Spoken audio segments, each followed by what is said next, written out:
found each other's arms. For your love, all you are. I'd start a riot. I'd start a riot. All right, everybody, happy hump day. Welcome to part 3 of This Is How You Take Care of Yourself. Hope you guys are digging these. If you are, please share them with me. I'm at @RickAlexander_ on Instagram and at LionHeartRadio. Again, I had a really, really rough year last year. I guess a moment, a lot of times of learning, of figuring out what I wanted and figuring out how to deal with ambition and how to deal with, different relationships and things that, and trying to find yourself in the world and all the normal existential bullshit we all sort of suffer with. But out of it, one of the things that I came up with was a bunch of rules about how to take care of myself. And I really tested them over the course of, 6 months or so to see if they really were like helping me and changing my life. And turns out they are. And so I hope that you guys are getting something from these as well. So number 3 is, this one might be a little interesting. It's called Change the World, Starting with Coffee. So, I had a mentor, and we'll call him Jack for the sake of this show. Once he explained to me that every morning he'd go buy coffee for the person that was behind him in line in the coffee shop.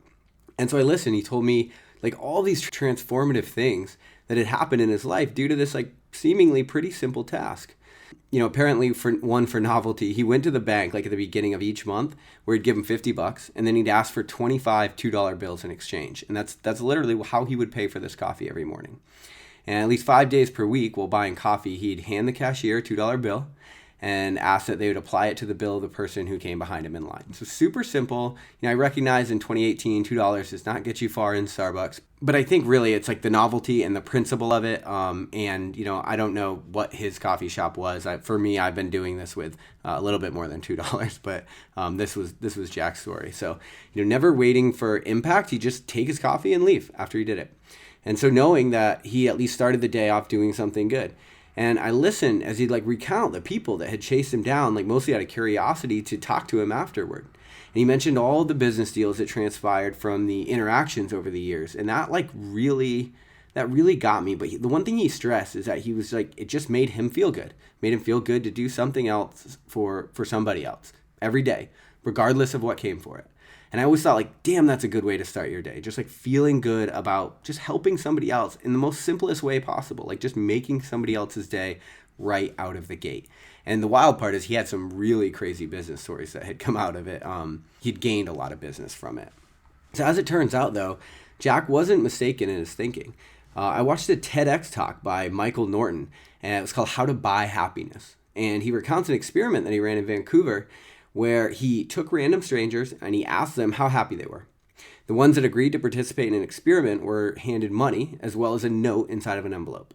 The strangers were then broken into 2 groups, and based on which note they had received, half of the note said, by 5 p.m. today, spend this money on yourself. And then they went on to list some ideas for the spending. Among them were bills, expenses, gifts for yourself. There were just different examples on there. And then the second group had a note in their envelope that said, by 5 p.m. today, spend this money on somebody else. And the examples were a charitable donation or a gift for others, or you guessed it, coffee. So the actual amount of money was random. So some received $5, others received $20. But then later that night, they called the people who received the money and they asked them what they had spent the money on and how happy they felt now. The people who spent the money on themselves spent it on earrings and makeup and, of course, coffee. But then the other group who was instructed to spend it on someone else had almost a different list entirely. Everything ranging from a teddy bear for their niece, giving it to a homeless person. The one thing that was on it, wait for it, coffee. So Starbucks was actually the only group that had reportedly made it into both groups of people, or the only company. So the interesting conclusion of the experiment, though, based on the reaction of the people who were given the money, is that people who bought other people coffee legitimately reported to be happier, while those that bought it only for themselves reported being no more happy at all. Now, what's even more relevant is the amount of money didn't make any noticeable difference. The only uptick reported in happiness had to do with whether or not they spent the money on someone else or themselves. So just think about that for a minute. The actual amount of money didn't matter. So the fact that there were variance in money actually was an important part of the experiment, because the only thing that made anybody happier was whether or not they bought coffee for somebody else. So in 2016, the Huffington Post ran a survey asking their readers, if you could say in one word what you would want more of in life, what would that be? Overwhelming majority of responses replied, they want more happiness. But turns out the answer is only about $50 a month away. So if we take into account the fact that as humans we're wired for servitude, this conclusion makes perfect sense. Nowadays we're all trying so hard to get somewhere and to be someone that we've essentially gotten lost along the way.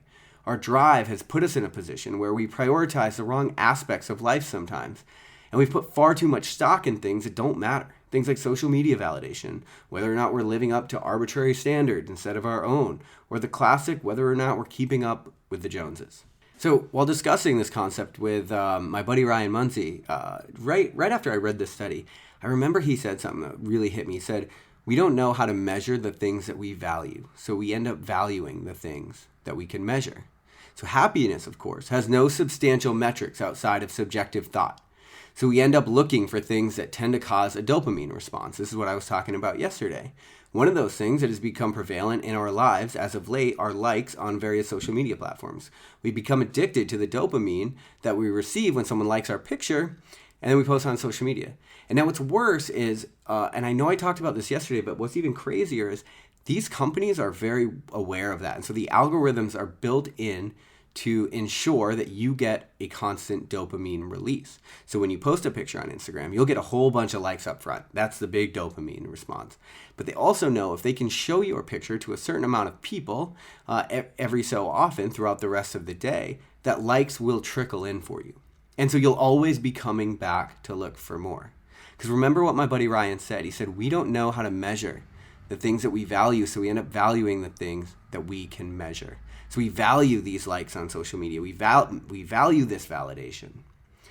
But the thing that makes us the most happy, the servitude part of our lives, it's so hard to measure. It's hard to get an ROI on that. And it's not ROI as in return on investment, but like a return on impact. It's hard to know.